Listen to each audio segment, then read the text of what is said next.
Putin's regime is now entering one of the most dangerous phases of its existence.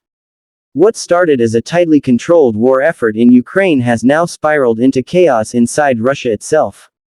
The once ironclad alliance between the intelligence services, the generals, and the Kremlin's political machine is beginning to fracture.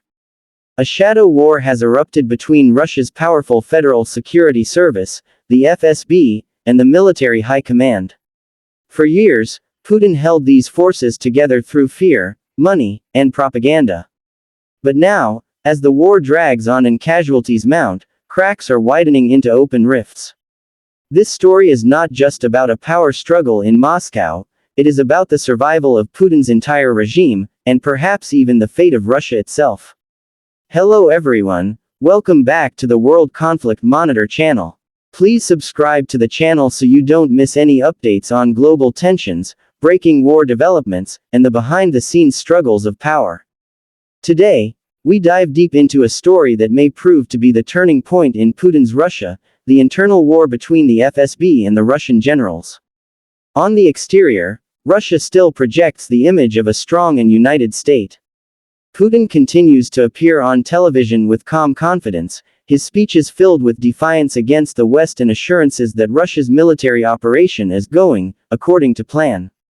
Moscow's skyline still glitters at night, its ministries and institutions remain intact, and official propaganda insists that all branches of power remain loyal to the Kremlin. But beneath this exterior, the true situation is radically different. The war in Ukraine has bled Russia of manpower, drained its economy, and undermined confidence in the chain of command. Soldiers return in body bags, mothers protest in whispers, and oligarchs shift their wealth abroad. The FSB, tasked with monitoring loyalty and suppressing dissent, has begun to see the generals not just as incompetent commanders, but as possible threats to Putin's rule.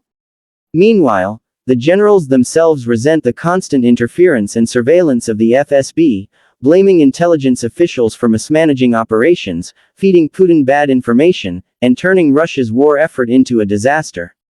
Inside the regime, the interior workings tell an even darker story.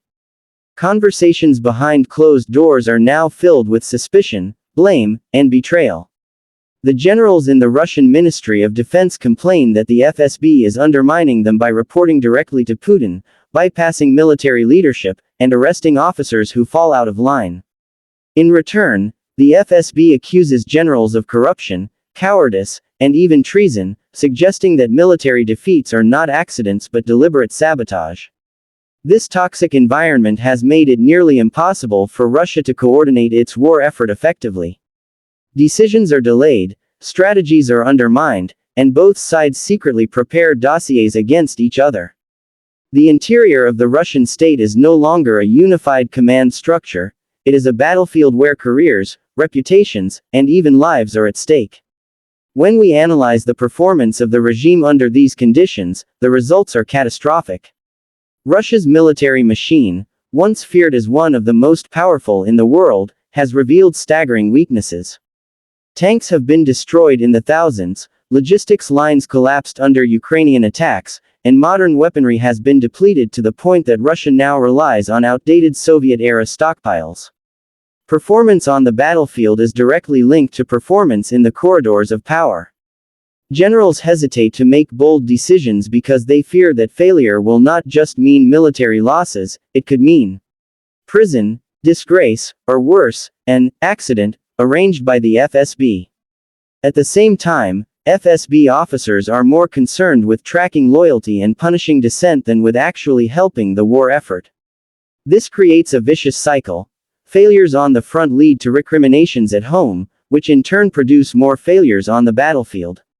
Russia's performance, both militarily and politically, is collapsing under the weight of paranoia and infighting. The safety features of Putin's regime, those mechanisms meant to protect the state from collapse, are also failing. For decades, Putin relied on three pillars: control of the security services, loyalty of the military, and propaganda that kept the public passive. Now, all three are under strain. The FSB no longer trusts the military, the generals no longer trust the FSB, and the Russian people no longer trust the propaganda machine. Even Putin himself is increasingly isolated, surrounded by a shrinking circle of advisors who fear telling him the truth. The safety valves of the system, which might have allowed for reform, compromise, or adaptation, are gone. Instead, repression has intensified. Dissident voices are silenced more harshly than ever, but this only breeds more resentment within society and even within the state apparatus. Safety features that once prevented the regime from consuming itself are now accelerating its collapse. What are the unique selling points of this internal struggle? Unlike external wars, where Russia's propaganda can blame NATO, Ukraine, or the West, this is a conflict within the Russian elite itself. It cannot be easily explained away by foreign enemies. The spectacle of Russia's own institutions fighting each other exposes the fragility of Putin's power. It reveals that his regime is not a monolith but a coalition of rivals held together by fear. Once fear no longer works, once the war makes victory impossible and survival uncertain, those rivals turn on each other. The FSB versus the generals is not just a dispute about strategy, it is a battle for the future of Russia. If the FSB wins, Russia may transform further into a total police state, with even harsher surveillance and purges. If the generals manage to assert themselves, it could lead to a coup or an attempt to sideline Putin entirely. The unique selling point here is that this is no longer about Ukraine alone, it is about who controls Russia itself. The price of this conflict is staggering, both in human lives and in political stability. On the battlefield, Russian soldiers continue to die by the thousands, sacrificed in poorly coordinated offensives driven by political pressure rather than military necessity. Inside Russia, the price is paid by officers accused of treason, businessmen stripped of assets, and ordinary citizens living under fear of mobilization. Economically, sanctions have crushed entire sectors, inflation is rising, and the ruble has lost much of its value. Politically, the price is the erosion of trust within the state. Once loyalty is doubted, once colleagues suspect each other of betrayal, no system can function effectively. The war between the FSB and the generals ensures that Russia will continue to bleed resources, morale, and stability until something breaks. In conclusion, Putin's regime is devouring itself from the inside. What was once presented as a united front is now a fragile balance of enemies trapped in the same system. The war in Ukraine has exposed Russia's military weaknesses, its economic vulnerabilities, and its political fractures. The exterior shows strength, but the interior is rotten. The performance is collapsing, the safety features are failing, the unique selling point is self-destruction, and the price is unbearable. For Putin, the greatest danger may no longer come from NATO or Ukraine, but from within his own ranks.